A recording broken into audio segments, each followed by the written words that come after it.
अस्सलाम वालेकुम स्टूडेंट्स, कैसे हैं आप। आज का जो हमारा टॉपिक है वो है फाइलेटिक लाइनेज। तो सबसे पहले देखते हैं फाइलेटिक का क्या मतलब है।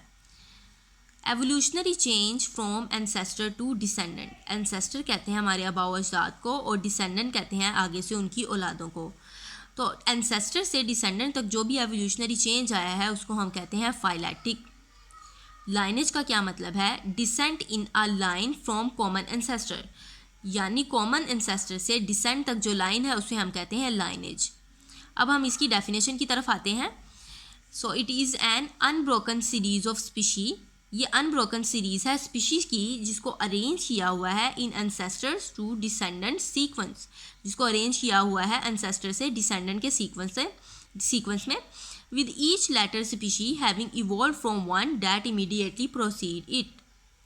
और हर आगे आने वाली स्पीशी जो है वो इवॉल्व हुई है पिछली स्पीशी से। इसको मैं आपको एक एग्जांपल के ज़रिए से समझाती हूँ। फॉर एग्जांपल ये एक एंसेस्टर है, कॉमन एंसेस्टर, जिसको कॉमन ओरिजिन का भी नाम दिया है। इससे आगे जो हैं वो डिसेंडेंट ये रेड डॉट्स में मैंने बनाए हैं। ठीक है, सबसे पहले मैं आपको बताती हूँ लाइनेज जो हमने ऊपर पढ़ा उसका वो क्या था। लाइनेज आपने पढ़ा था ना कि descent in a line from common ancestor. तो आप यहाँ पर देखें ये कॉमन एंसेस्टर है और इससे आगे ये क्या है, डिसेंट्स हैं।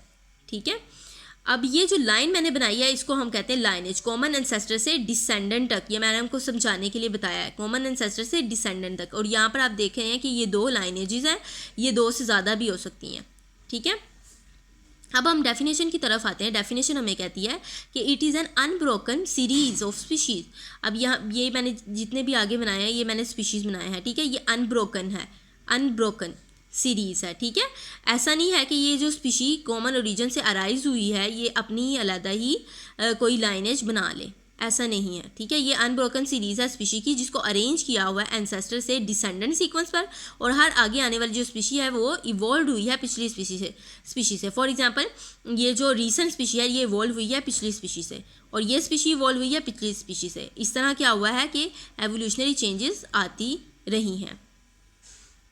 साइंटिस्ट क्या कहते हैं, साइंटिस्ट कहते हैं कि जो आज की स्पीशी है, जो आज की लाइफ है वो वजूद में आई है एवोल्यूशनरी फाइलेटिक लाइनेज की वजह से, और पास में जो स्पीशीज़ मौजूद थे उनमें एवोल्यूशन हुई है तो आज की जो लाइफ है वो वजूद में आई है। Life today has come into existence through phyletic lineages और evolving population of organisms living in the remote past. ठीक है, अब एवोल्यूशनरी चेंज क्या करती है कि न्यू स्पीशीज़ पैदा करती है और इससे क्या होता है, बायोडाइवर्सिटी इंक्रीज हो जाती है। ठीक है, evolutionary change often produce new species. देखें फॉर एग्जांपल जो पास में स्पीशीज़ थी उनमें कुछ चेंजेस आई, चेंजेस आने की वजह से आज की जो स्पीशी है वो पास की स्पीशी से एग्जैक्टली मैच नहीं होती, उनमें डिफरेंस आ गया है तो वो एक न्यू स्पीशी बन गई है। ठीक है, वो क्यों हुई है, क्योंकि उसमें एवोल्यूशनरी चेंज आ गए हैं और इससे क्या हो रहा है कि बायोडाइवर्सिटी इंक्रीज हो रही है। अब बायोडाइवर्सिटी क्या है, so students biodiversity is the number and variety of species in a place. ये वैरायटी है स्पीशी की। ठीक है, biodiversity is actually the variety of the species. मैं इसको आप वैरायटी वर्ड को मैं आपको एक एग्जांपल से समझाती हूँ। फॉर एग्जांपल आप एक शॉप में गए हैं, ठीक है, और आपने एक टॉय लेना है। ठीक है, और शॉप में टॉय मौजूद है, एक जैसा टॉय मौजूद है लेकिन उसके जो कलर्स हैं वो डिफरेंट है। अब आपने अपनी मर्ज़ी का कोई भी कलर का टॉय वो ले लेना है, तो वो जो कलर एक ही टॉय के मुख्तलिफ कलर्स मौजूद हैं उसको हम कहेंगे वैरायटी। ठीक है, बायोडाइवर्सिटी क्या है, variety of the species. Evolutionary change क्या करती है, इंक्रीज कर देती है बायोडाइवर्सिटी को, और बायोडाइवर्सिटी क्या है, it's the variety of the species. ठीक है, ओके, साइंटिस्ट कहते हैं कि अगर प्लैनेट के ऊपर जो लाइफ है उसकी हिस्ट्री का रिकॉर्ड हमारे पास कंप्लीट रिकॉर्ड मौजूद होता तो हमें पता चलता कि जो आल अर्ली लाइफ है, जितनी भी लाइफ एग्जिस्ट करी है इस पूरे वर्ल्ड में, उसका जो ओरिजिन है वो कॉमन है। उसका ओरिजिन यानी उसका एंसेस्टर जो है वो एक ही है, वो कॉमन है। ठीक है, सबका एक ही है। If we had a complete record of the history of life on this planet, every lineage would extend back in the time to the common origin of all early life। ठीक है, आगे हम देखते हैं कि हमारे पास वो रिकॉर्ड मौजूद क्यों नहीं है, क्या वजह है कि उसका कंप्लीट रिकॉर्ड हमारे पास मौजूद नहीं है। We lack that record because many soft-bodied organisms of the past had not left their preserved record as fossils। हमारे पास वो कंप्लीट रिकॉर्ड मौजूद क्यों नहीं है? वो इसलिए नहीं है क्योंकि जो सॉफ्ट बॉडीड ऑर्गेनिज्म से ऐसे ऑर्गेनिज्म जिनमें बोन नहीं थी, उनके जो फॉसिल्स हैं वो प्रिजर्व्ड नहीं रह सके। अब फॉसिल्स क्या हैं?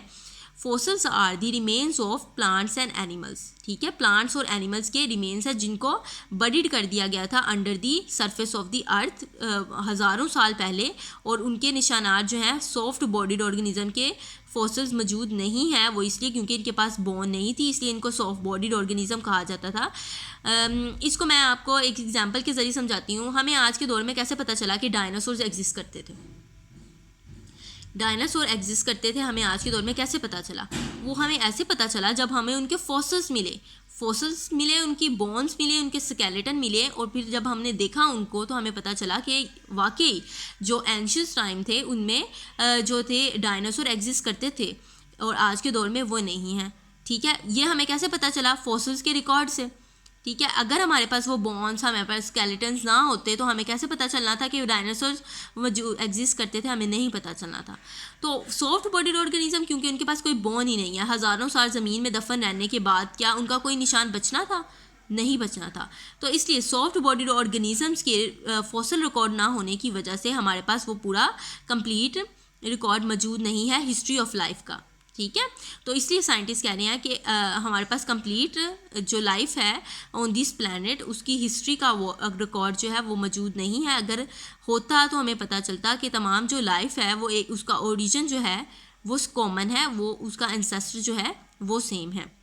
ठीक है, अब हम जल्दी से रिवाइज कर लेते हैं जो हमने आज पढ़ा। तो स्टूडेंट्स, आज का जो हमारा टॉपिक था वो हमारा टॉपिक था फाइलेटिक लाइनेज। सबसे पहले हमने देखा फाइलेटिक का क्या मतलब है। Phyletic is the evolutionary change from ancestor to descendant. और फिर हमने देखा लाइनेज का क्या मतलब है। Lineage is the descent in a line from common ancestor. ठीक है, फिर हम चले गए इसकी डेफिनेशन पे। डेफिनेशन क्या थी? It is an unbroken series of species थी।